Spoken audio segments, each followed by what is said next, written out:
ಭಾರತದಲ್ಲಿ ಹಲವರ ಬೆಳಿಗ್ಗೆ ಆರಂಭವಾಗುವುದು ಚಹಾ ಅಥವಾ ಕಾಫಿಯಿಂದ, ಅಂದರೆ ಪರೋಕ್ಷವಾಗಿ ಸಕ್ಕರೆಯಿಂದ ಎಂದು ಹೇಳಬಹುದು. ಇದರೊಂದಿಗೆ ಬೆಳಗಿನ ಉಪಹಾರದಲ್ಲೂ ಕೆಲವರು ಸಕ್ಕರೆ ಬಳಸ್ತಾರೆ.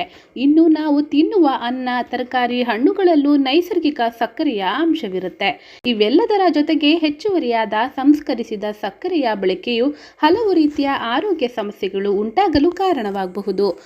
ಸಕ್ಕರೆ ತಿನ್ನುವುದರಿಂದ ನೀವು ಬೇಗನೆ ತೂಕ ಹೆಚ್ಚಬಹುದು. ಸಕ್ಕರೆಯಿಂದ ಮಾಡಿದ ಯಾವುದೇ ಆಹಾರವನ್ನು ಸೇವಿಸಿದರೆ ಇದರಿಂದ ದೇಹದಲ್ಲಿ ಸಕ್ಕರೆಯ ಅಂಶ ಹೆಚ್ಚಾಗಬಹುದು. ಇದರಿಂದ ದೇಹದಲ್ಲಿ ಇನ್ನಿಲ್ಲದ ಸಮಸ್ಯೆಗಳು ಎದುರಾಗುವುದು ಖಂಡಿತ. ಸಕ್ಕರೆ ತಿಂದರೆ ಬೇಗ ತೂಕ ಹೆಚ್ಚುತ್ತದೆ. ಸಕ್ಕರೆ ಅಂಶ ಅತಿಯಾದರೆ ದೇಹದಲ್ಲಿ ಕ್ಯಾಲೋರಿ ಹೆಚ್ಚಲು ಕಾರಣವಾಗುತ್ತೆ. ಇದು ಸಂಸ್ಕರಿಸಿದ ಆಹಾರವಾಗಿದ್ದು, ಅತಿಯಾದ ಸಂಸ್ಕರಿಸಿದ ಆಹಾರ ಸೇವನೆಯಿಂದ ತೂಕ ಹೆಚ್ಚಲು ಕಾರಣವಾಗಬಹುದು. ಸಕ್ಕರೆ ಆರೋಗ್ಯಕ್ಕೆ ಸ್ವಲ್ಪವೂ ಒಳ್ಳೆಯದಲ್ಲ. ಇದರಲ್ಲಿ ಯಾವುದೇ ಪೋಷಕಾಂಶಗಳು ಕೂಡ ಇರೋದಿಲ್ಲ. ಸಕ್ಕರೆ ತಿನ್ನುವುದು ಸಂಪೂರ್ಣವಾಗಿ ಹಾನಿಕಾರಕ.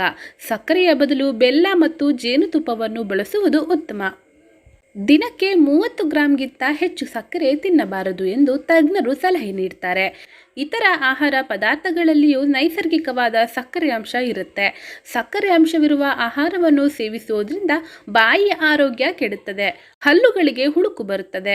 ಅಲ್ಲದೆ ಅಧಿಕ ರಕ್ತದೊತ್ತಡ, ಟ್ರೈಗ್ಲಿಸರೈಡ್ ಮತ್ತು ದೇಹದಲ್ಲಿ ಉರಿಯೂತದಂತಹ ಸಮಸ್ಯೆಗಳು ಬರುತ್ತೆ. ಇವು ಹೃದ್ರೋಗದ ಅಪಾಯವನ್ನು ಕೂಡ ಹೆಚ್ಚಿಸುತ್ತೆ. ಸಕ್ಕರೆ ಪಾನೀಯಗಳು ಮತ್ತು ಪದಾರ್ಥಗಳು ಉತ್ತಮ ರುಚಿಯನ್ನು ಹೊಂದಿದರೂ ಕೂಡ ಅವು ದೇಹಕ್ಕೆ ಸಾಕಷ್ಟು ಹಾನಿಯುಂಟು ಮಾಡುತ್ತವೆ.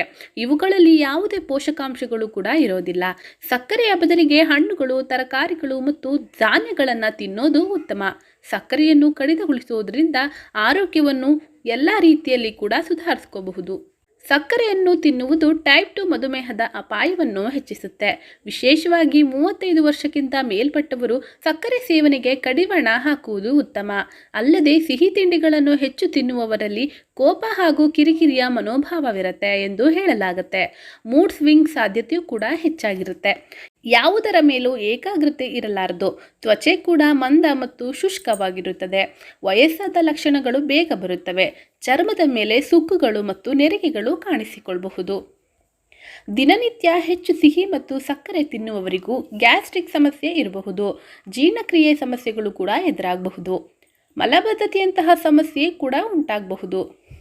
ಹಾಗಾಗಿ ಸಕ್ಕರೆಯ ಬಳಕೆಯನ್ನು ಸಂಪೂರ್ಣವಾಗಿ ನಿಲ್ಲಿಸುವುದು ಉತ್ತಮ. ನಿಮಗೆ ಸಿಹಿ ತಿನ್ನುವ ಮನಸ್ಸಿದ್ದರೆ ಬೆಲ್ಲದಿಂದ ಮಾಡಿದ ಪದಾರ್ಥಗಳನ್ನು ತಿನ್ನುವುದು ಉತ್ತಮ. ಹಾಗೆಯೇ ಪ್ರತಿದಿನ 1 ಚಮಚ ಜೇನುತುಪ್ಪ ಕುಡಿದರೆ ಸಕ್ಕರೆ ತಿನ್ನುವ ಆಸೆ ಕಡಿಮೆಯಾಗುತ್ತೆ. ಸಕ್ಕರೆ ಸೇವನೆಯಿಂದ ಎಷ್ಟೆಲ್ಲ ಆರೋಗ್ಯ ಸಮಸ್ಯೆಗಳು ಎದುರಾಗುತ್ತವೆ. ಹಾಗಾಗಿ ಆರೋಗ್ಯದ ಬಗ್ಗೆ ಕಾಳಜಿ ಮಾಡಲು ಸಕ್ಕರೆ ಸೇವನೆಗೆ ಕಡಿವಾಣ ಹಾಕುವುದು ಉತ್ತಮ.